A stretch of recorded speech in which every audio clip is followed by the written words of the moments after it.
नमस्कार, जय हिंद साथियों। स्वागत है आप सभी का। उम्मीद करता हूँ आप अच्छे होंगे और स्वस्थ होंगे और अपनी अपनी एग्ज़ाम की तैयारी कर रहे होंगे। आज हम बात करने वाले हैं जीन पियाजे के सिद्धांत के बारे में। इस सिद्धांत में ज़्यादातर बच्चों को कन्फ्यूजन नहीं रहती है। ये सिद्धांत ठीक अच्छी तरह से समझ में नहीं आता है। तो आज हम सिद्धांत के एक एक टॉपिक को अच्छी तरह समझेंगे, जैसे संरक्षण क्या है, आत्मसातीकरण क्या है, समावेशन क्या है। ठीक है, तो वीडियो को शुरू से लेकर एंड तक देखिएगा कि अगर वीडियो आपने बीच में आधी अधूरी छोड़ी तो सिद्धांत पूरी तरह समझ में नहीं आएगा, गड़बड़ हो जाएगी। ठीक है। अच्छा, सिद्धांत शुरू करने से पहले ये वीडियो बाइलिंगुअल होने वाली है, यानी कि हिंदी और इंग्लिश दोनों ही बच्चों के लिए कंफर्टेबल रहेगी। ठीक है। और शुरू करने से पहले एक और बात है। एक बात ये है कि अगर आप सिद्धांत को जैसे पढ़ने तो सी सिद्धांत को आप इंग्लिश में पढ़ते हैं, जैसे सीटेट में क्या आता है कि कॉन्सेप्चुअल बेस पूछा जाता है कि आपको उस चीज़ की समझ कितनी है और उस सिद्धांत, जैसे आप जीन पियाजे पढ़ रहे हैं तो इससे आप क्या निकाल सकते हैं, इससे क्या निष्कर्ष पर पहुंच सकते हैं। इस तरह से क्वेश्चन पूछे जाते हैं। फैक्ट्स बेस्ड क्वेश्चन ही पूछाते हैं। जो रटने वाले क्वेश्चन थे वो आपके यूपी टेट में बन जाते हैं। उसमें थोड़ा रटन पर थोड़ा ज़्यादा जोर दिया जाता है। तो सीटेट में क्वेश्चन समझने पर जोर दिया जाता है। तो पियाजे की थ्योरी एक ऐसी थ्योरी है जिसमें कई बार बच्चों को कन्फ्यूजन हो जाता है। कहीं थोड़ा सा आगे थोड़ा समझ लिया, उसके बाद थोड़ा सा फिर कन्फ्यूजन हो गया, है ना। तो इसमें महत्वपूर्ण कुछ बातों जैसे समावेशन क्या है, ठीक है, आत्मसातीकरण क्या है, संरक्षण क्या है, वर्गीकरण क्या है, कौन सी अवस्था में कौन सा गुण आता है, बहुत ही इंपॉर्टेंट टॉपिक है। और पियाजे की 4 अवस्थाएं तो मस्त इंपॉर्टेंट हैं। क्वेश्चंस वहाँ से हर बार बनते हैं और भर भर के क्वेश्चंस बनते हैं। अच्छा, बात आती है हिंदी और इंग्लिश के बारे में। तो सिद्धांत हम दोनों बाइलिंगुअल पढ़ेंगे ही, लेकिन अगर मेरी आपसे एक सलाह है, ध्यान दीजिएगा। सलाह ये है कि अगर आप सिद्धांतों को, जो भी जीन पियाजे के सिद्धांत है, बायोस के सिद्धांत है, यह जेरोम ब्रूनर का है, इनको आप इंग्लिश में पढ़ते हैं तो आपको सिर्फ एक नाम याद करना पड़ेगा। ठीक है ना। और आपको हिंदी में अगर सिद्धांत पढ़ते हैं आपको 2 या 4 नाम याद कर पड़ जाते हैं। तो बेहतर ज़्यादातर इंग्लिश रहती है, लेकिन फिर भी मैं बाइलिंगुअल करता चलूँगा। तो शुरुआत करते हैं वीडियो की। जीन पियाजे के संज्ञान विकास किया। अच्छा, जीन पियाजे के बारे में थोड़ा जान लेते हैं। जीन पियाजे कहाँ के थे? ये थे स्विट्ज़रलैंड के, है ना। स्विस मनोवैज्ञानिक थे। इनके सिद्धांत का नाम क्या था? संज्ञानात्मक विकास का सिद्धांत। अब जिसको तो वो हिंदी में नाम क्या क्या है, विकासात्मक सिद्धांत भी है, क्योंकि उन्होंने विकास की 4 स्टेजेस दी थी। ठीक है। और इनके सिद्धांत को बौद्धिक विकास का सिद्धांत भी बोला जाता है, क्योंकि इनका सिद्धांत क्या था? संज्ञान से संबंध था। इनका मानना यह था कि अगर मैच्योरिटी आती है बच्चे के साथ, तभी बच्चा आगे कुछ अपने जो टास्क है वो कंप्लीट कर सकता है ना। जब बच्चा सीखने लायक होता है तभी सीख सकता है, उससे पहले नहीं सीख सकता है। और इसके विपरीत बायोस्की क्या बोलते हैं? बायोस्की ये बोलते हैं कि बच्चे को सिखाने में संस्कृति और समाज का महत्वपूर्ण स्थान होता है और बच्चा अपनी एज से भी ऊपर जा सकता है ना। उसको अपनी जो भी जहाँ तक वो पहुँच सकता है समाज के सहयोग से, ठीक है, तो उसको कोई बाउंडेशन नहीं होती है कि बच्चा, मतलब उन्होंने एज की बाउंडेशन को नहीं माना कि बच्चा कोई बात नहीं, एज कम है तो ज़्यादा भी सिखा सकते हैं, कोई दिक्कत नहीं है। लेकिन पियाजे का मानना ये था कि अगर बच्चा 5 या 6 साल का है तो जैसे कि आप उसे ट्रिग्नोमेट्री नहीं समझा सकती, तो ट्रिग्नोमेट्री समझने के लिए बच्चे की उम्र कम से कम होनी चाहिए 12-13 साल, 14 साल होनी चाहिए, है ना। तो ये एज के साथ मेच्योरिटी को मानते हैं कि अगर एज मेच्योरिटी बढ़ती है और एज बढ़ती है तभी बच्चा अपने विकास के स्टेप्स में बढ़ सकता है। ठीक है। अच्छा, प्रतिपादक थे इनके जीन पियाजे। 1896 में इनका जन्म हुआ था। ठीक है। प्रयोग उन्होंने किया था ना, बच्चों पर प्रयोग किया था। सबसे इंपॉर्टेंट क्या बात है, नोट करते चलेगा, जो इंपॉर्टेंट पॉइंट है मैं आपको बोलता चलूँगा। ठीक, इसमें कुछ रहेगा तो आप नोट करते चलेगा। इनको क्या बोला था? बाल मनोविज्ञान के जनक, बहुत इंपॉर्टेंट है, फादर ऑफ चाइल्ड साइकोलॉजिस्ट। इनकी थ्योरी इंपॉर्टेंट क्यों है? क्योंकि उन्होंने जो प्रयोग किए थे वो 90% पीपल पर लागू होते हैं। देखिए आप, जीन पियाजे का सिद्धांत इंपॉर्टेंट क्यों है? क्योंकि इनकी थ्योरी जो होती है सभी बच्चों पर लागू हो जाती है। अब बायोस्की की थ्योरी क्या थी कि कभी कभी क्या होता है, बच्चे अपनी सीमा को पार कर जाते हैं। ऐसे बच्चे के, अच्छा, ऐसे बच्चे कितने परसेंटेज होते हैं इनके पास जो सुपर नेचुरल होते हैं, तो वो कमी होते हैं। और जीन पियाजे के अनुसार जो उन्होंने विकास की जो स्टेज बताई थी, जो जो गुण आते हैं वो ज़्यादातर सभी इस पर लागू होते हैं, इसलिए सिद्धांत इंपॉर्टेंट हो जाता है। ठीक है। आप देखिए क्या लिखा है, ये ध्यान दीजिएगा, नोट करते चलिएगा। पियाजे के अनुसार क्या है कि डेवलपमेंट यानी कि विकास क्या है? एक डिसकंटिन्यूअस प्रोसेस, यानी कि असतत प्रक्रिया। यानी मैंने अभी आपको बताया ना, टुकड़ों में होता है। जैसे कि 0 से 2 साल तक जो गुण आने होते हैं बच्चों वही आते हैं, 2 से 7 साल वाले गुण उसी अवस्था में आते हैं। ठीक है। 7 से 11 वाले उसी में आते हैं।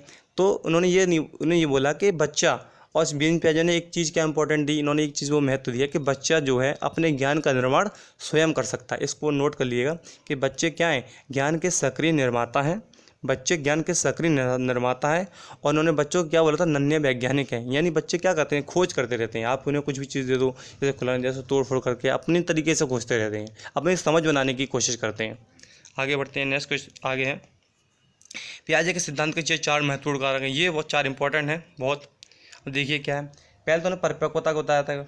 जैसे मैंने अभी आपको बताया कि उम्र के साथ समझ बढ़ती है बच्चे की। उम्र से पहले आप बच्चों को नहीं सिखा सकते हैं। आप 4 साल के बच्चे को ट्रिगोनोमेट्री नहीं सिखा सकते हैं, या 6 साल के बच्चे को आप ट्रिगोनोमेट्री नहीं सिखा सकते हैं, है ना। तो ये परिपक्वता आती है एज के साथ। जैसे जैसे बच्चे की एज बढ़ेगी उसी के हिसाब से उनका विकास हो जाएगा। ठीक है, इन्होंने मैच्योरिटी को दिया, ये इंपॉर्टेंट पॉइंट है। ये 4 पॉइंट महत्वपूर्ण कारक हैं। अनुभव को उन्होंने बोला कि अनुभव क्या है, बच्चे एक्टिविटी करके सीखता है, एक्सपीरियंस करके सीखता है, ग्रुप डिस्कशन करके सीखता है वाजब। यानी बच्चे इन्वॉल्व रहेगा तो अपने ज्ञान का निर्माण स्वयं कर सकता है।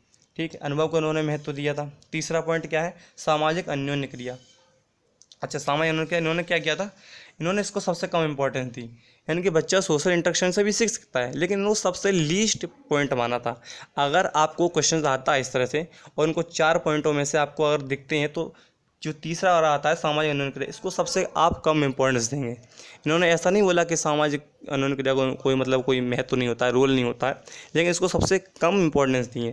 देखिए क्वेश्चंस यहीं से बन जाते हैं। आप इस चीज़ को ध्यान से समझते हुए चलेंगे तो क्वेश्चंस यहीं से बन जाते हैं। आपको इस तरह से दे देगा 4 पॉइंट कि पियाजे ने किस सब थ्योरी में किन चीज़ों को महत्व दिया, या फिर पियाजे से संबंधित ऐसा कोई क्वेश्चन आ जाता है जिसमें आपको सॉल्व करना हो, तो आप सामाजिक अन्योन्य क्रिया को सबसे लीस्ट देंगे।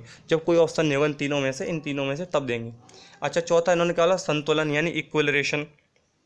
इक्विलेशन क्या होता है, कन्फ्यूजन से क्लैरिटी की ओर जाना। यानी कि अगर आपके दिमाग में कोई चीज़ का स्कीमा बना हुआ है, ये भी आप समझते चलेंगे, स्कीमा आपके दिमाग में कोई इन्फॉर्मेशन है, ठीक है, वो अगर आपने सीख ली, उसके बाद आपको उसमें कोई कन्फ्यूजन आई है, तो कन्फ्यूजन से क्लैरिटी की ओर जाना। आप अपनी चीज़ों को सुधार करते हुए चलेंगे, वही है कन्फ्यूजन से क्लैरिटी की ओर जाना। ठीक, आगे बढ़ते हैं। अब क्या है, देखिए ये इंपॉर्टेंट पॉइंट है, ये ध्यान रखना है। ये ध्यान क्या रखना है आपको कि अभी आप CDP की जैसे पेडागोजी सॉल्व करते हैं, उसमें आपको इंपॉर्टेंस देनी है कि बच्चे की एक्टिविटी को उन्होंने इंपॉर्टेंस दी कि बच्चा एक्टिविटी करके सीखेगा, यानी कि क्रियाएँ करके सीखेगा। यानी बच्चे क्रियाकलाप द्वारा स्वयं सीख जाते हैं। ठीक है, बच्चे क्रियाकलाप द्वारा स्वयं सीख जाते हैं। आप उनको सीखने का मौका दीजिए, उन्हें एक्सप्लोर करने का मौका दीजिए, उन्हें बात बात पर डांटिए नहीं। ऐसा पियाजे का मानना था। अच्छा देखो, जो मैंने बोला था वही है कि इन्होंने बच्चों को क्या नन्हे वैज्ञानिक माना था। ये इंपॉर्टेंट पॉइंट है, आप इन्हें नोट करते चला, ये मेरे आपको सलाह है। क्वेश्चंस यहाँ से आज आपने वीडियो पूरी देख ली ध्यान से, तो इस बात की गारंटी मैं देता हूँ कि पियाजे से आपके कहीं क्वेश्चन नहीं जाने वाले। और पियाजे से क्वेश्चन जो बनते हैं 3 या 4 तो CDP में ही आ जाते हैं पियाजे से। उसके अलावा हिंदी में भी क्वेश्चन बन जाते हैं, संस्कृत में भी क्वेश्चन बन जाते हैं। तो पियाजे की थ्योरी मोस्ट इंपॉर्टेंट थ्योरी है। आगे बढ़ते हैं। और तीसरा इन्होंने क्या बोला, बच्चों को खोजने का अवसर दिया जाए। यही बात कि बच्चों को खोजने का अवसर तो दो। आप बच्चों को खोजने का अवसर दोगे तो बच्चे क्या करेंगे, अपने दिमाग से अपनी समझ बनाएंगे किसी चीज़ के बारे में, फिर धीरे धीरे बच्चे ऑटोमेटिक सीख जाएंगे, है ना। अभी जैसे ये हमारी शिक्षा प्रणाली वो भी इसी तरह की है कि ना, बच्चों को कुछ भी एकदम से रटा दिया जाता है। बच्चों को कुछ करने का मौका दीजिए। बच्चे आप एक्सप्लोर करेंगे, बच्चे अपनी तरह से सीखेंगे, डाइवर्जेंट थिंकिंग करेंगे, कन्वर्जेंट नहीं डाइवर्जेंट थिंकिंग करेंगे, है ना। तो बच्चों को सीखने का मौका मिलता है और बच्चे अपने आप सीख जाते हैं। अब एक कुछ महत्वपूर्ण शब्द ये मैंने आपके लिए रखे हैं, स्कीम्स। स्कीम्स क्या होता है, स्कीम होता है रूम्स ऑफ इंफॉर्मेशन। यानी कि सिंपल भाषा में समझते हैं कि या दिमाग में मौजूद या एकत्रित जानकारी, कि आपके दिमाग में किसी चीज़ के स्कीम्स बनी हुई हैं। जैसे कि जैसे आप यही मान लीजिए कि आप जीन पियाजे की थ्योरी पढ़ रहे हैं, आप जीन पियाजे के बारे में कुछ जानते हैं, इसका मतलब आपके दिमाग में जीन पियाजे का एक स्कीमा बना हुआ है। ठीक है, तो छोटी छोटी इन्फॉर्मेशन इस तरह से, जैसे अगर ये आपका ब्रेन है, ऐसा तो नहीं होता, खैर जो ब्रेन है इसमें छोटे छोटे ये पॉकेट्स ऑफ इन्फॉर्मेशन, जानकारियों के कुछ छोटे छोटे हैं, छोटे छोटे पैकेट रखे हुए हैं। जिस तरह से जैसे कि आप अपने परिवार के बारे में, ठीक, अपने रिलेशनशिप के बारे में, अपने दोस्तों के बारे में, है ना, तो आप कोई जानकारी रखते हैं, तो ये तो छोटी छोटी क्या हो गई, ये स्कीम्स हो गई, ये स्कीम्स हो गई। ठीक है, इन सबको मिला के क्या बुलाता है, इन सबको मिला के बोला स्कीमा, इसका स्कीमा बोला जाता है। ठीक, जैसे अगर आपने जैसे आप गणित पढ़ते हैं तो आपको किसी फार्मूला पढ़ा हुआ है, ठीक है, या गणित में आप जानते होंगे रामानुजन जो प्रसिद्ध वैज्ञानिक थे, तो आपके दिमाग में क्या हुआ है कि इसका स्कीमा बना हुआ है, और उस जो आपकी जानकारी दिमाग में एकत्रित है ना, उसके आधार पर आप किसी चीज़ को पहचानते हैं, उस चीज़ के आधार पर आप किसी समझते हैं, वो आपका क्या होता है, वो आपका स्कीमा होता है। तो स्कीमा का मतलब सिंपल सादा लैंग्वेज में लिख लीजिएगा, सादा भाषा में, कि स्कीमा क्या होता है। आपके दिमाग में मौजूद एकत्रित कुछ जानकारी होती है जिसके बेस पर आप किसी चीज़ को पहचानते हैं, वो आपके स्कीमा होते हैं। ठीक है, या चीज़ों को आपकी समझ, जैसे कि समझ कैसे होती है, जैसे बुद्धिमान, जैसे मान लीजिए कोई बुद्धिमान है, कि किसी की नज़र में बुद्धिमान कौन व्यक्ति है, बुद्धिमान वह व्यक्ति है जो पूरी दुनिया में अपने मतलब जुगाड़ वुगाड़ बैठा लेता है ना, या अपना काम आसानी से निकाल लेता है। अब किसी की नज़र में किसी दूसरा व्यक्ति होगा, उसकी नज़र में क्या होगा, बुद्धिमान का सीमा क्या बना होगा, उसका ये बना होगा कि हाँ भाई, बुद्धिमान वह व्यक्ति होता है जो पढ़ा लिखा होता है, जो सबसे ज़्यादा ज्ञानी होता है। तो चीज़ों को लेकर आपकी जो समझ होती है अलग अलग, है ना, देखो ये लिखा हुआ, चीज़ों को लेकर जो आपकी अलग अलग समझ होती है वही आपका स्कीमा होता है। और स्कीम, कई सारी स्कीमा मिलकर क्या बनाती हैं, स्कीम, कई सारे स्कीम, छोटे छोटे स्कीम इस तरह से मिलकर इन सबको क्या बोल देंगे, मिला के स्कीमा बोल देंगे, सॉरी स्कीम्स बोल देंगे। तो ये चीज़ क्लियर कर लेगा, एकदम से दोबारा से बोल दे रहा हूँ कि दिमाग में मौजूद आपकी जो जानकारी होती है जिसके आधार पर आप किसी को समझते हैं, पहचानते हैं, वो आपकी स्कीम हो गई। और ऐसी कई छोटी छोटी जानकारियाँ वो आपको स्कीमा, वो आपकी स्कीम्स हो गई। ठीक है ना, छोटी छोटी जो जानकारियाँ हैं जिसके आप पहचानते हैं वो स्कीमा, और उन्हीं स्कीमा को मिलाकर क्या स्कीम्स बनती हैं, स्कीमा को मिलाकर स्कीम्स बनती हैं। ये पॉइंट आप नोट कर लेते चलिएगा। आगे बढ़ते हैं, ध्यान से समझते हुए चलेंगे, कंसंट्रेशन लूज नहीं होगा। अगर आप वीडियो छोड़ कर जाएंगे तो यहाँ से सारी गड़बड़ हो जाएगी, और यहाँ से आपके 2-4 क्वेश्चन हर साल बनते हैं, बढ़िया तरीके से बनते हैं। अच्छा, ये आत्मसाधीकरण, अच्छा इसको बहुत अच्छी तरह समझते हुए चलेंगे, इसमें कन्फ्यूज आता है। आत्मसाधीकरण और समायोजन, ठीक है, इंग्लिश वाले के एसिमुलेशन और एकोमोडेशन। अब देखिए आत्मसाधीकरण है, किसी भी नई जानकारी को ऐड करना, सिंपल लैंग्वेज है, तुम ज़्यादा कन्फ्यूज नहीं होना है। किसी भी नई जानकारी को ऐड करना, यानी अगर आपके दिमाग में कोई चीज़ बिठा लिया है, जैसे कि आप, बहुत पुराना एग्जाम्पल है कुत्ते और बिल्ली वाला।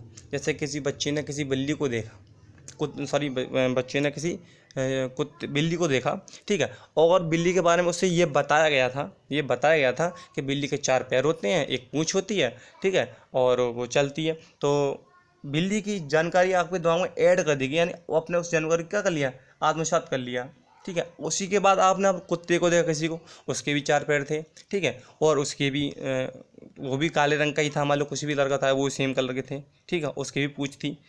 वो आपने उसको देख के आपने क्या समझा कि ये तो वही सेम चीज़ है, तो ये भी बिल्ली हो गई, लेकिन वो बिल्ली तो नहीं थी। तो आपने बिल्ली की जानकारी अगर दिमाग में ऐड किया है, वो तो क्या हो गया आपका, बिल्ली की जानकारी ऐड किया तो वो आपका क्या हो गया, एसिमुलेशन, यानी आत्मसातीकरण हो गया। लेकिन फिर आप, किसी ने अगर आपको बताया कि नहीं ये बिल्ली नहीं है, ये कुत्ता है, अब कुत्ते हैं तो उसको किस आधार पर पहचानेंगे आप, भौंकने के, यानी उसके आवाज़ के आधार पर पहचानोगे।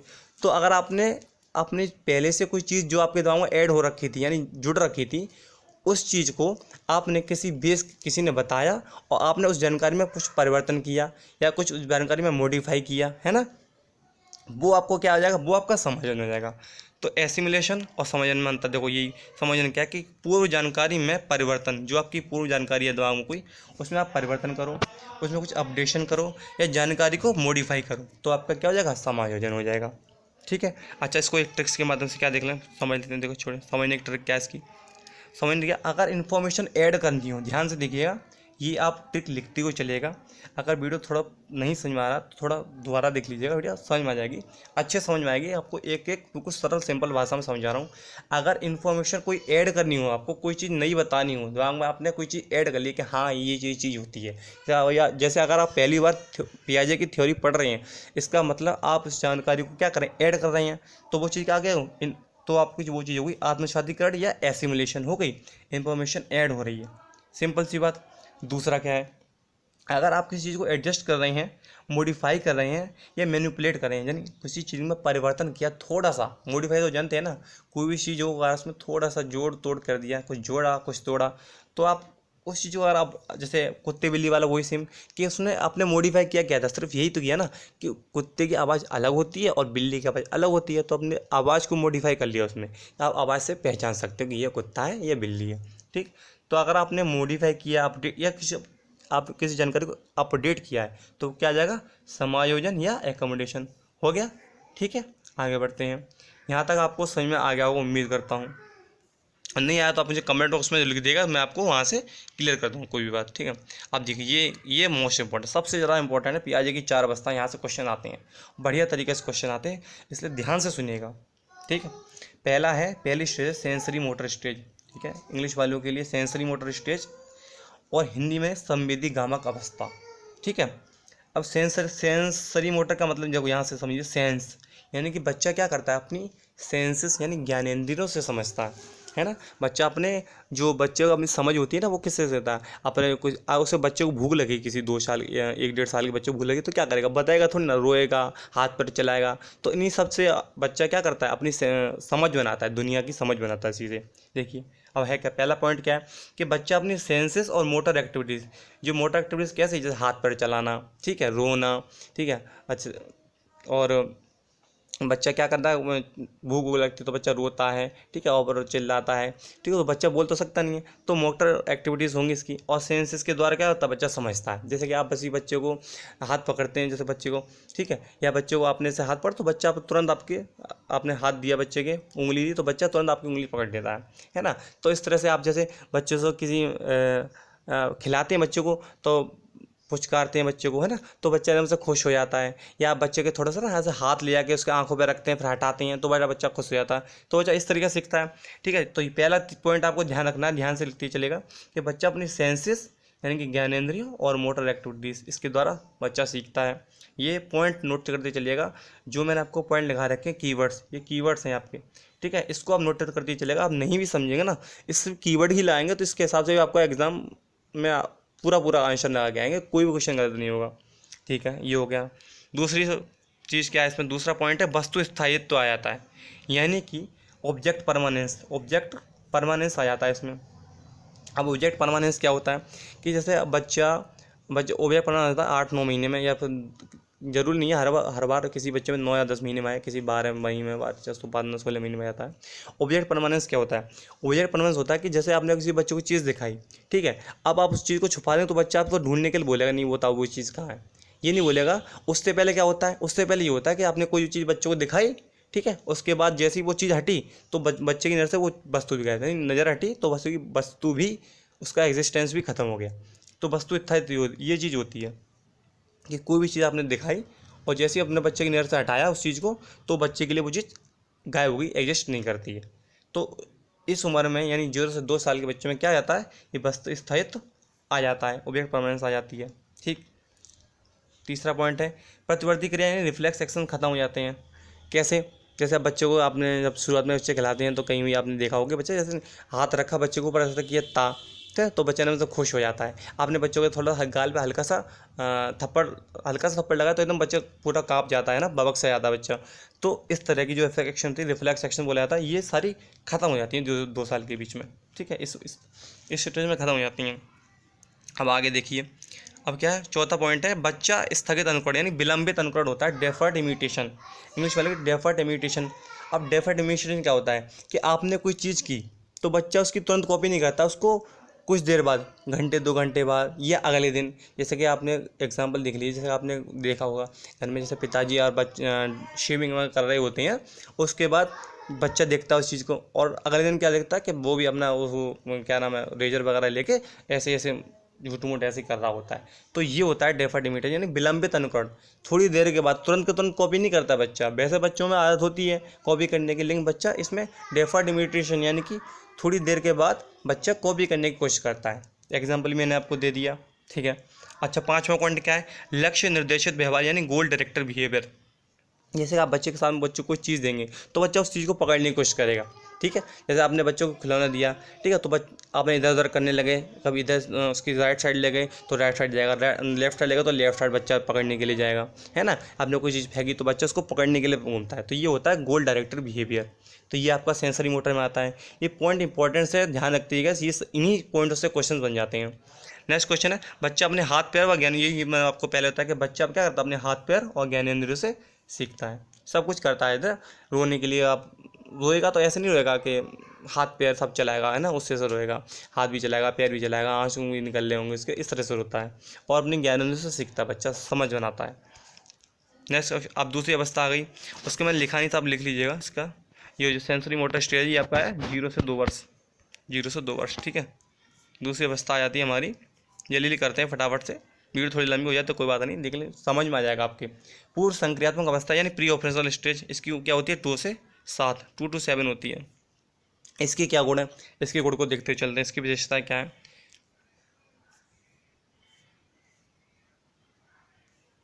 ये 2 से 6, 2 से 7, 0 से 6।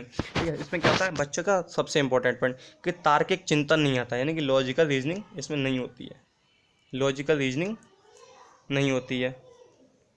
ध्यान ध्यान रखते चलेंगे सारे पॉइंट, ठीक है, अच्छे से समझते हुए चलेंगे।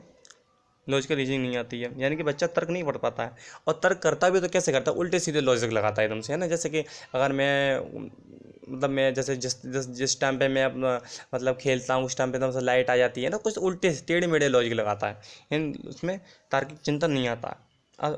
नेक्स्ट है अपरिवर्तनीयता होती है विचारों में, यानी कि इरिवर्सिबिलिटी होती है, इरिवर्सिबिलिटी, यानी कि आपने कोई बात बोली, ठीक है, अगर आपने बच्चों को किसी जगह पर ले गए, ठीक, उसके बाद वहाँ से वो वापस नहीं आ सकता है ना। इरिवर्सिबिलिटी होती है उसके विचारों में होती है। जैसे कि आपने बोला कि बच्चे से कि 2 और 3 कितने होते हैं, 2 में अगर 3 जोड़ दो तो 5 आ जाता है, 2 में 3 जोड़ो तो 5 आ जाता है, ठीक है। अब आपसे पूछेगा अगर 3 में 2 जोड़ेंगे तो क्या आएगा, तो बच्चा इस तरह से रिवर्स नहीं हो पाता है ना, रिवर्सिबिलिटी नहीं होती है बच्चे में, ठीक। और रिवर्सिबिलिटी होती क्यों नहीं है, क्यों, क्योंकि बच्चा एक ही पक्ष पर फोकस करता है, यानी कि केंद्रीकरण, सेंट्रेशन का गुण भी इसी में आता है। और सेंट्रेशन अगर आपको पूछ लेके नया क्वेश्चन बन जाए कि किसकी वजह से मतलब बच्चों के विचारों में रिवर्सिबिलिटी होती है या अपरिवर्तनीयता होती है बच्चों के, तो आप क्या बताएंगे कि सेंट्रेशन की वजह से, यानी कि केंद्रीकरण की वजह से, कि बच्चा किसी भी चीज़ के सिर्फ एक ही एस्पेक्ट दे सकता है ना। जैसे आपने बच्चों को दिखाया, वही एग्जांपल बहुत सिंपल सा है कि आप 200 ml या कुछ 1 लीटर पानी आपने भर लिया किसी बोतल में, एक बोतल जिसको थोड़ी लंबाई ज़्यादा है और एक थोड़ा बर्तन जो सेम क्वांटिटी सेम दोनों में, बस साइज और शेप चेंज है, ठीक है। तो आपने ये बताया कि इसमें ये हो क्या नाम है, ठीक है। अब ये आप पूछोगे बच्चे से कि बताओ किस में ज़्यादा है, तो बच्चा बड़ा वाला बताएगा कि लेकिन वो ये नहीं दे सकता कि अगर वो लंबा है, जो दूसरा वाला बर्तन लंबा है तो नीचे वाला थोड़ा ज़्यादा चौड़ा भी तो है, तो वो एक ही चीज़ पर फोकस पड़ता है, यानी सेंट्रेशन गुड होता है। इसकी वजह से इस विचारों में क्या अपरिवर्तनीय होती है, ठीक। नेक्स्ट क्वेश्चन है बच्चा अहम केंद्रित होता है। अब अहम केंद्रित का मतलब ये नहीं कि बच्चा अहंकारी होता है या घमंडी होता है। अहम केंद्रित का मतलब ये होता है कि बच्चा क्या सोचता है कि सब कुछ उसके अकॉर्डिंग ही होता है ना। जो चीज़ उसे अच्छी लगती है वही सबको अच्छी लगेगी, जैसा वो सोचता है वैसा सभी सोचते हैं। तो क्या करता है बच्चा, अपने आसपास सभी दिखता है, सब लोगों को अपने ही इधर उधर देखता है, इसलिए बच्चों को क्या अहम केंद्रित बोला है पियाजे ने क्या अहम केंद्रित। इंपॉर्टेंट है, नोट करते हुए चलेगा, मैं पहले ही बोल रहा हूँ आपको, नोट करते हुए चलेगा, नहीं तो अगर नोट नहीं करे तो मेहनत बेकार हो जाएगी एकदम से, ठीक है। इसके बाद मैं आपको थोड़ा 1-2 क्वेश्चन भी करा दूंगा, ठीक है। अगला है, अगला पॉइंट निजी और सजीव में अंतर नहीं कर पाता, यानी कि एनिमिज्म का गुण होता है बच्चे में। जैसे कि अगर बच्चा गिर जाता है ना, तो क्या करते हैं इसको, धरती को, जैसे बच्चा ज़मीन पे गिर गया तो ज़मीन पे थोड़ा सा थप्पड़ पर लगाते हैं कि वो इसने मार दिया, इसने आपको मार दिया, लो मैंने इसकी पिटाई लगा दी, तो बच्चा खुश रहता है, हाँ चलो कोई बात नहीं, इसे भी दर्द हुआ होगा। यानी बच्चा निजी और सजीव में अंतर नहीं कर पाता है, एनिमिज्म का गुण होता है बच्चे में, ठीक है। अब तीसरी स्टेज है, महत्वपूर्ण स्टेज है, मूर्त संक्रियात्मक अवस्था, यानी 7 से 11 वर्ष। अब इसके बारे में जान लेते हैं। सबसे इंपॉर्टेंट पॉइंट क्या है कि मूर्त वस्तुओं के बारे में तर्क शुरू हो जाता है बच्चों का, क्या लॉजिक लगाना शुरू कर देता है बच्चा, लॉजिक लगाना शुरू कर देता है बाजब, ठीक। लेकिन किसमें, मूर्त वस्तु के बारे में, जो उसके सामने होगा उसके बारे में लॉजिक लगाना शुरू करेगा, हवा में नहीं लगाएगा लॉजिक, ठीक। अब अच्छा, ये पॉइंट हो गया कि लॉजिक आना शुरू होता है। नेक्स्ट क्वेश्चन है, ट्रांसटिविटी आ जाती है, यानी कि मूर्त वस्तुओं को देखकर, यानी कि कोई वस्तु होगी ना उसके, जैसे आपने 2-3 चीज़ें दी, ए बी सी, ए बड़ा है बी से, बी बड़ा है सी से, तो आपको देख कर बता देगा, लेकिन देख के ही बताएगा, ऐसे नहीं बताएगा आपको कि हवा में नहीं बता देगा कि हाँ इस चीज़ से चीज़ बनी। ये काम आगे चल के होगा हमारी फॉर्मल ऑपरेशन, यानी कि चौथी वाली स्टेज में, ठीक है। तो ट्रांसविटी का मतलब यही है कि मूर्त वस्तु को देखकर बच्चा लॉजिक बता देता है। नेक्स्ट क्वेश्चन क्या है, नेक्स्ट पॉइंट सॉरी, संरक्षण, वर्गीकरण व श्रेणीकरण, ये तीनों गुण आ जाते हैं। अब देखो संरक्षण का मैं आपको बता दूँ, संरक्षण थोड़ा सा ध्यान से सुनिएगा, अगर समझ गए तो क्वेश्चन कहीं भी नहीं छूटेगा, ठीक है, तो ध्यान से सुनिएगा। संरक्षण क्या होता है, जैसे कि सबसे सिंपल एग्जांपल कि बच्चों को 1-1 लीटर वाले 2 बर्तन दिए गए, एक बर्तन की लंबाई ज़्यादा है, एक बर्तन की चौड़ाई ज़्यादा है, क्वांटिटी सेम है, ठीक। अब बच्चा आपको ये बता देगा कि दोनों में, कि बच्चे से आप पूछोगे तो बताओ किस में ज़्यादा है, कौन सा वाला बर्तन ज़्यादा है, तो बच्चा बता देगा दोनों को देखकर कि दोनों ही सेम है, क्योंकि शेप और साइज चेंज होने से क्वांटिटी चेंज नहीं हो जाती है। तो यानी बच्चे में क्या आ गया, संरक्षण गुण, बच्चे आप सारे एक्सपर्ट देख रहा है बच्चों की, इसकी लंबाई चौड़ाई भी देख रहा है ना, दोनों की क्वांटिटीज तो सेम ही है, इस तरह से आप पूछोगे तो बच्चा ये बोलेगा क्वांटिटी तो सेम ही है दोनों की, है ना, दोनों वो बड़ा ही तो अगर वो बड़ा है तो ये चौड़ा भी तो है, इस तरह से बच्चा बोलेगा। यानी बच्चा क्या कर रहा है, सारे एस्पेक्ट दे रहा है, सारे पक्ष देख रहा है, किसी भी चीज़ के सारे पक्ष देख पा रहा है। ठीक, ये संरक्षण हो गया आपका। ठीक, अब दूसरा वर्गीकरण, यानी कि किसी भी चीज़ को श्रेणी में लगा सकता है कि ये इससे बड़ा है, ये इससे बड़ा है, असेंडिंग और डिसेंडिंग ऑर्डर इस तरह से कर लेता है। ठीक है, और श्रेणीकरण ये भी सेम चीज़ है वही। वर्गीकरण क्लासिफिकेशन किसी को वर्गीकृत कर सकता है ना, कौन ज़्यादा अच्छा है, कौन इससे ज़्यादा अच्छा है ना, इस तरह से। जैसे आपने कोई भी चीज़ दे दी बच्चों को कल लगाने के लिए, सीरीज़ में लगाने के लिए, तो सीरीज़ में लगा देगा, श्रेणीकरण कर लेगा। ठीक है, वर्गीकरण कर लेगा बच्चा, क्लासिफिकेशन कर लेगा, और श्रेणीकरण यानी कि असेंडिंग और डिसेंडिंग ऑर्डर। असेंडिंग और डिसेंडिंग इसमें आ जाएंगे श्रेणीकरण में, यानी कि आरोही और अवरोही क्रम में कोई चीज़ लगा देगा श्रेणीकरण में, और वर्गीकरण में किसी भी चीज़ को वर्गीकृत कर लेगा किसी भी गुण के आधार पर। ठीक, अच्छा, सबसे इंपॉर्टेंट पॉइंट है, यहाँ से क्वेश्चन आते हैं, खूब क्वेश्चन आते हैं, पलटावी गुण, यानी कि रिवर्सिबल थिंकिंग आ जाती है बच्चे में। यानी अब बच्चा बता सकता है आपको, अब बच्चा बता सकता है, जैसे आपने कोई वृत्त की प्रमेय पढ़ी होगी कि किसी वृत्तखंड में स्थित सारे कोण बराबर होते हैं। अब इसका रिवर्स क्या हो जाएगा, इसका रिवर्स कि अगर सभी किसी एक वृत्तखंड में सभी कोण बराबर हैं, मतलब अगर कहीं सभी कोण बराबर हैं तो वो सारे एक वृत्तखंड में ही स्थित होंगे, है ना। या ऐसे कि वही सेम एग्जांपल कि अगर 2 और 5 अगर 7 होते हैं, 2 और 5 अगर 7 होते हैं तो 7 में से अगर 5 घटा देंगे तो 2 भी तो आ जाएगा, है ना। या 2 और 5 7 हो तो 5 में अगर 2 जोड़ें तो 7 आ जाएगा, इस तरह से। तो रिवर्स जा सकता है बच्चा, अपने सोच को रिवर्स लिया जा सकता है, ये इसमें आ जाते हैं। नेक्स्ट अगला है चौथी अवस्था, लास्ट चीज़ है अमूर्त संक्रियात्मक अवस्था। ये गलत लग गई है, ये 11 से ऊपर होती है, 11 से ऊपर होती है, 7 से 11 से ऊपर होती है। अब इसमें क्या है, अमूर्त वस्तुओं को लेकर तर्क लगा लेता बाजा। जो भी चीज़ें अमूर्त कैसी होती है, जो आपके सामने ना हो, जो प्रत्यक्ष ना हो, जिसे आप देख नहीं सकते हैं, वो चीज़ें कैसी होती है, अमूर्त। तो उनको लेकर लॉजिक लगा देता है। जैसे कि वही सेम चीज़, जैसे हमने बताया कि ए बड़ा है बी से, बी बड़ा है सी से, तो सबसे बड़ा कौन सा हुआ। तो ये बच्चा अमूर्त है, यानी बिना देखे आपको सोच के दिमाग में, माइंड में उसका स्ट्रक्चर बना के आपको बता देगा। ठीक है, और नेक्स्ट सबसे इंपॉर्टेंट यहाँ से क्वेश्चन खूब भर के आते हैं, काल्पनिक निगमनात्मक तर्क, यानी कि हाइपोथेटिकल डिडक्टिव रीजनिंग, यानी किसी कल्पना के आधार पर, यानी कि जैसे आपसे पूछा जाए, जैसे इस तरह से निबंध बनते हैं, जैसे आप बच्चों को पूछा जाए कि अगर जल आने वाले समय में जल खत्म हो गया, या कोई बहुत ही एकदम फिक्स हो, कोई वो फिक्स प्रेडिक्शन लगा सकते हैं बच्चे। जैसे कोई भी हमारे जो वैज्ञानिक आर्थिक सलाहकार वगैरह होते हैं, बता देते हैं कि मतलब अगर इस तरह से ये हमने परिस्थिति लागू की, जैसे कि अभी नोटबंदी हुई थी, तो ये अगर लागू की गई, है ना, तो हमारी इकोनॉमी कितनी चली जाएगी। तो ये जो रीजनिंग लगाते हैं, यानी काल्पनिक होती है, हाइपोथेटिक होती है। और निगमनात्मक तर्क कैसा होता है, जो निगमन आगमन होता है उदाहरण से नियम की ओर, और निगमन क्या होता है कि नियम से उदाहरण की ओर, यानी कि किसी बेस पर किसी परिकल्पना बनाते तो हैं, लेकिन किसी हवा में नहीं बनाते हैं। किसी भी कोई भी मुद्दा लेकर अगर उसके बारे में उन्हें अगर परिकल्पना करनी हो तो किसी बेस के आधार पर परिकल्पना कर सकते हैं और उसकी प्रेडिक्शन लगा सकते हैं। ये चीज़ होती है काल्पनिक निगमनात्मक तर्क। इस तरह से क्वेश्चन हो जाता है कि बच्चा इस तरह से किसी मतलब उसको एक टॉपिक दिया था, उस टॉपिक के आधार पर बच्चा ये बता देता है कि हाँ ये हो सकता है, इसकी ये संभावना है। तो ये आप किस में लगा देंगे, आप क्वेश्चन कहाँ मार के आएंगे, हाइपोथेटिकल डिडक्टिव रीजनिंग या काल्पनिक निगमनात्मक तर्क।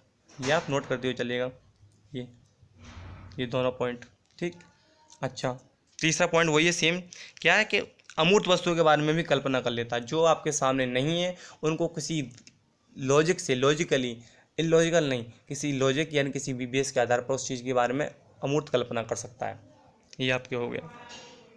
अब ये आपके कुछ क्वेश्चन है, देखती है, इंपॉर्टेंट क्वेश्चन है, करते हैं क्वेश्चन। उम्मीद करता हूँ उनको समझ में आ जाएंगे अच्छे से। ठीक है, समझते हुए चलेंगे। पहला क्वेश्चन है, बच्चों के बौद्धिक विकास यानी कि इंटेलेक्चुअल डेवलपमेंट, इंग्लिश मीडियम वाले ध्यान देंगे, इंटेलेक्चुअल डेवलपमेंट की बात हो रही है, यानी बौद्धिक यानी बुद्धि से संबंधित विकास की बात हो रही है। इसकी 4 विशिष्ट अवस्थाओं की पहचान की गई। ये किसने की थी, एरिक्सन द्वारा की गई, स्किनर द्वारा की गई, पियाजे द्वारा की गई, या कोहलबर्ग द्वारा। तो आपको पकड़ना है, कुछ तो कीवर्ड्स हैं, आपको सिर्फ वर्ड ही देखना है, उसके बाद पूरा आंसर। लेकिन कभी भी ऐसा नहीं करना कि आप उस वर्ड के हिसाब से ही लगा दो, कि आगे चल के कुछ घुमा दिया था क्वेश्चन और उस वर्ड से उल्टा पुजा के पूछ लेते हैं। क्वेश्चन ऐसे भी होंगे, मैं आपको कुछ इसके प्याजे के 40-50 क्वेश्चन करा दूंगा, तो उसके बाद प्याजे आपको बिल्कुल क्लियर हो जाएगा। ठीक है। तो उसमें 4 विशिष्ट अवस्थाओं की पहचान किसके द्वारा की गई? बौद्धिक विकास आपने देखा, 4 अवस्थाएं देखी, पियाजे लगा दो, खत्म हो गया काम। नेक्स्ट क्वेश्चन है, देखिए जो मैंने आपको बताया था। अब मैं आपको बोल रहा था, मैं इस तरह से नहीं बोल रहा था कि अपनी तरफ से कुछ भी बना के, क्योंकि ऐसा उन्होंने बोला, ऐसे क्वेश्चन आ चुके हैं। क्या है कि बच्चे दुनिया के बारे में अपनी समझ का सृजन करते हैं।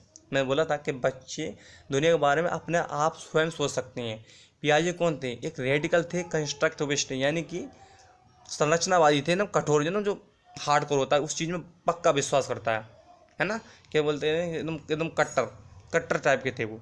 ठीक है, तो ये बोलते थे कि बच्चों को आप मौका दीजिए, बस आप बच्चे अपने आप अपने समझ का बना लेंगे, समझ विकसित कर लेंगे बच्चे। तो ये किसने बोला था कि बच्चे दुनिया के बारे में समझ का सृजन करते हैं? सीधे सीधे कुछ ना पावलोव, ना कोहलबर्ग, ना स्किनर, किसने बोला? सीधे पियाजे ने। बात खत्म, हो गया आंसर। नेक्स्ट क्वेश्चन है, पियाजे के अनुसार, देखो यहाँ पियाजे से क्वेश्चन नहीं है, पियाजे से क्वेश्चन मन नहीं है ये। निम्न में से कौन सी अवस्था में बच्चा अमूर्त संकल्पनाओं के विषय में तार्किक चिंतन, देखिए अमूर्त संकल्पनाएं भी, यानी कि जो सामने नहीं है संकल्पनाएं, उनके बारे में तार्किक चिंतन। अमूर्त संकल्पनाएं होंगी तो, लेकिन ऐसा अभाव नहीं करेगा, तार्किक लॉजिकली चिंतन कहाँ करेगा? देखिए अच्छे से बताएगा, देखने की जरूरत ही नहीं है। अमूर्त संकल्पनाएं बस औपचारिक संक्रियात्मक अवस्था, यानी formal operational stage, formal operational stage, ठीक है, 12 वर्ष से ऊपर होती है। सम्मिलित प्रयोग में कुछ अलग होता है, इनकी ये अलग प्रॉपर्टी अलग है, इन तीनों की अलग प्रॉपर्टी है। ठीक, आगे देखते हैं। नेक्स्ट क्वेश्चन है, पियाजे के अधिगम के संज्ञानात्मक सिद्धांत, यानी इंटेलेक्चुअल जो थ्योरी थी के अनुसार, वह प्रक्रिया जिसके द्वारा संज्ञानात्मक संरचना को संशोधित किया जाता है। देखिए मैंने आपको 2 ट्रिक के हिसाब से बताया था ना, जो तीर लगा के बताया था, वहीं से क्वेश्चन बनेगा, बस वहीं से क्वेश्चन आया भी है। देखिए वहाँ से जो क्वेश्चन क्या है, आपको बस 2 शब्द याद रखनी है। अगर ऐड करना है तो आत्मसातीकरण या एसिमुलेशन, अगर आपने मॉडिफाई करना है, संशोधित करना है, तो कौन सा हो जाएगा? समायोजन, यानी एकोमोडेशन। हो गया आंसर, बस। जिसका संज्ञानात्मक संरचना को संशोधन की बात चल रही है, बस हो गया। इस तरह से क्वेश्चन बनेंगे। मैं आपको बताता हूँ, आप विश्वास कीजिएगा, जब मैंने ये सीटेट के पेपर किए थे, तो ये सीडीपी के जो क्वेश्चन जब मैं लगाने बैठता था, प्रैक्टिस सेट जो पुराने प्रीवियस ईयर के लगाते बैठता था, आप बिलीव नहीं करेंगे, 10 मिनट के अंदर पूरी सीडीपी खत्म। 10 मिनट, जबकि एक सब्जेक्ट के लिए हमें 30 मिनट मिलते हैं, तो 10 मिनट के अंदर सारी सीडीपी, क्योंकि कीवर्ड्स कुछ ऐसे होते थे और कुछ हमें चीज़ें जो थी ना, ये एकदम से याद करने वाले, कुछ उस तरह से याद कर लेते, तो सारी सीडीपी खत्म। हिंदी की मैंने एक बार सीडीपी की हिंदी की जो हिंदी की जो मैंने वो लगाई थी प्रैक्टिस सेट, वो 8 मिनट में सर, ये मेरा लगा हुआ था। आप भी इस तरह से करेंगे बिल्कुल। बस आपको ये वीडियो अच्छे से देखनी है, समझ के देखनी है। अगर फिर भी आपको कुछ डाउट रहता हो तो आप कमेंट बॉक्स में ज़रूर पूछिएगा, बिल्कुल भी झिझकिए नहीं, मैं आपको वहाँ से आंसर, हर एक का आंसर दूँगा। ठीक, आगे है, देखिए क्वेश्चन वही है, बिल्कुल सेम क्वेश्चन है, उसी के हिसाब से मैंने आपको पढ़ाया भी है। पियाजे के अनुसार अहम केंद्रित क्या है? देखिए अहम केंद्रित क्या होता है? बच्चा सब कुछ अपने आप को केंद्र मानता है, बस बालक क्या है? विश्व का केंद्र है और हर चीज़ के इर्द गिर्द घूमती है। इसका मतलब वो नहीं है कि आप इसको थोड़ा समझने वाली बात है। विश्व का केंद्र है, इसका मतलब नहीं कि ऐसा कुछ भी विश्व में पूरा केंद्र हो रहा है, ऐसा कुछ नहीं है। मतलब बालक सब चीज़ क्या समझता है? सब चीज़ मेरे अनुसार ही होती है, जो मैं बोलता हूँ वही सही है, बाकी बच्चे बोल रहे हैं वो गलत है। यानी बच्चे, माँ बाप बोल रहे हैं वो गलत बोल रहे हैं, वो हमारे बारे में गलत सोच रहे हैं, है ना। इस तरह से बच्चे के अंदर ये होता है। आगे है, पियाजे के सिद्धांत में आयतन, लंबाई, मात्रा इत्यादि का संरक्षण की अवस्था में होता है।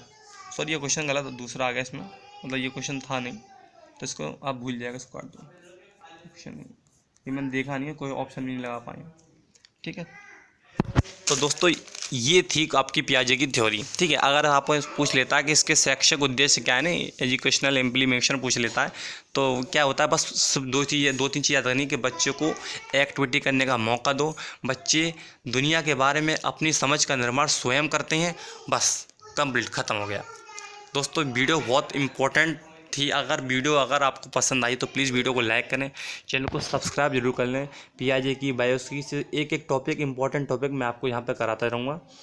ठीक है, आप प्लीज़ अपना प्यार, थोड़ा सा प्यार हम देते रहिए हम लोगों को। ठीक है, हमें प्यार देते रहिए अपना, और हमारे चैनल को सब्सक्राइब कर लीजिएगा। मिलते हैं नेक्स्ट वीडियो में, तब तक के लिए जय हिंद, जय भारत, और अपनी तैयारी में लगे रहिए।